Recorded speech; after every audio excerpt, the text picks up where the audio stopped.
Every time I work on a rocket launch, I get chills. During the countdown, I hold my breath. The countdown is so terrifying because the satellite that I have worked on is going into space on top of a bomb.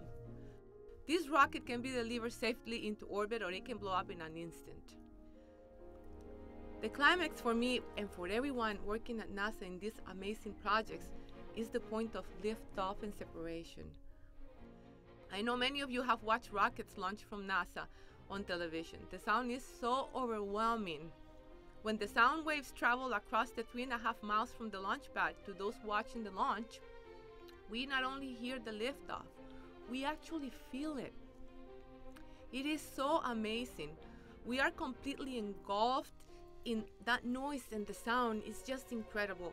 It is thrilling to realize that this rocket with a satellite that I have helped build is heading at 17,600 miles per hour into space.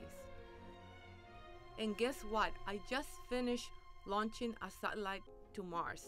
It is just incredible that a little piece of me and a little piece of Costa Rica has traveled to Mars, is now orbiting the red planet. We need to understand the processes that contributed to Mars becoming the dry and arid planet that it is today. And we want to understand, with all the issues that we have with the climate change, if any of those processes are occurring here on Earth. We really want to understand what happened so we can prevent all of that from happening on Earth later on. I am also so amazed at how far I have traveled to get where I am today. I marvel at my own journey and how I came to help probe the mysteries of outer space. Michelangelo once said, "The greatest danger for most of us is not that our aim is too high and we miss it, but that it is too low and we actually reach it." My story today is how a Costa Rican girl from a poor family nurtured an improbable dream about space travel and made that dream come true. My story began a long time ago. My first years were very full of mistreatment and pain. My mother was forced to take 2 jobs, sometimes 3, just to make ends meet. My mother worked most of the time. Sometimes she would come home in between jobs just to sleep a few hours and then have to turn around and go back to work.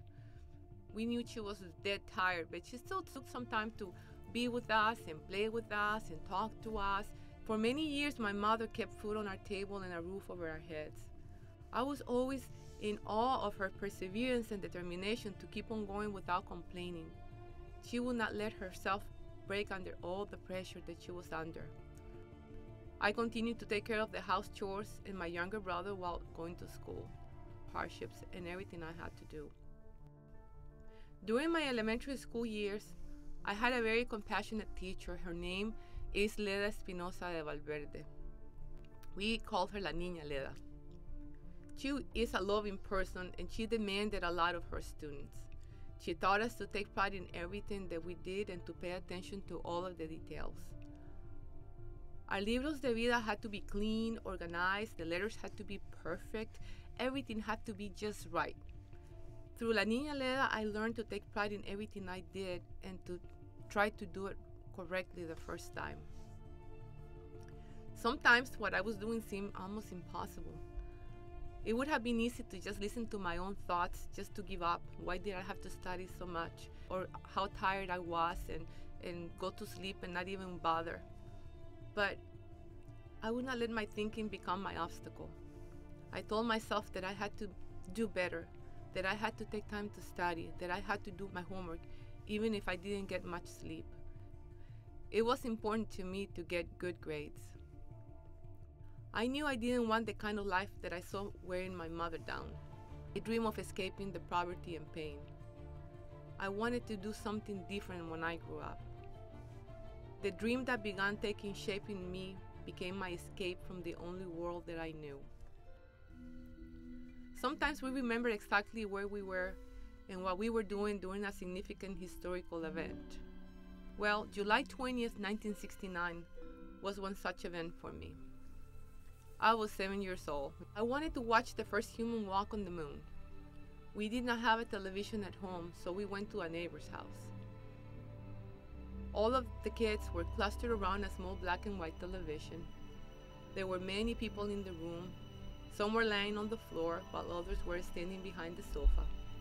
We watched in total silence. You could hear a pin drop in that room. We were in awe when we saw an American named Neil Armstrong place his foot on the surface of the moon for the first time.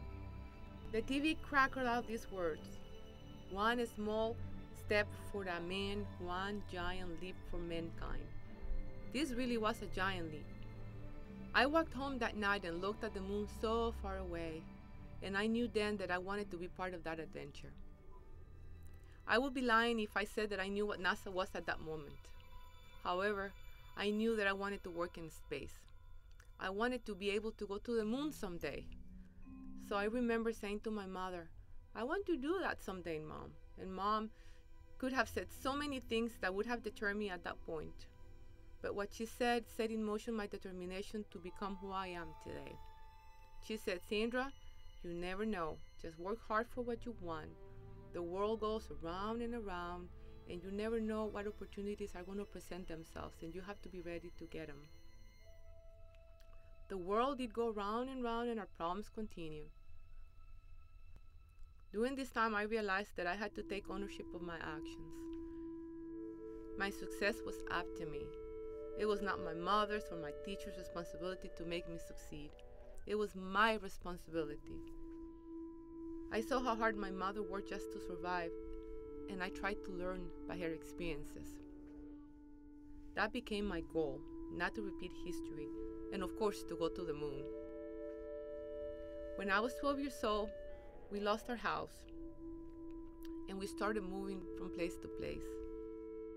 Mom would rent a room here and there, but we had to move frequently. I was determined to graduate from high school and to go to college. I tried to always find people who would elevate me and not to get it with the wrong crowds, and allow me to take all these baby steps that I needed towards my very lofty goal to go to the moon someday. I wanted to do things differently. I was always remembering in the back of my head what my mother used to tell me: do not repeat history. So I wanted to do things very, very differently.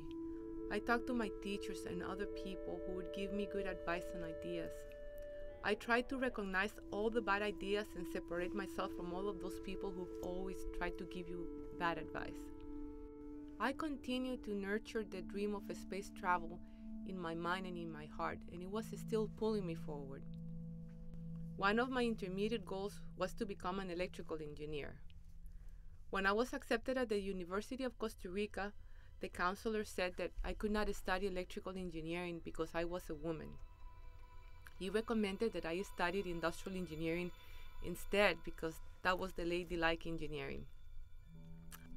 I spent 3.5 years studying industrial engineering at the University of Costa Rica. Well, I definitely admit that at that point in my life, I underestimated my own abilities. I knew that I was capable, but I didn't feel like I was assertive enough.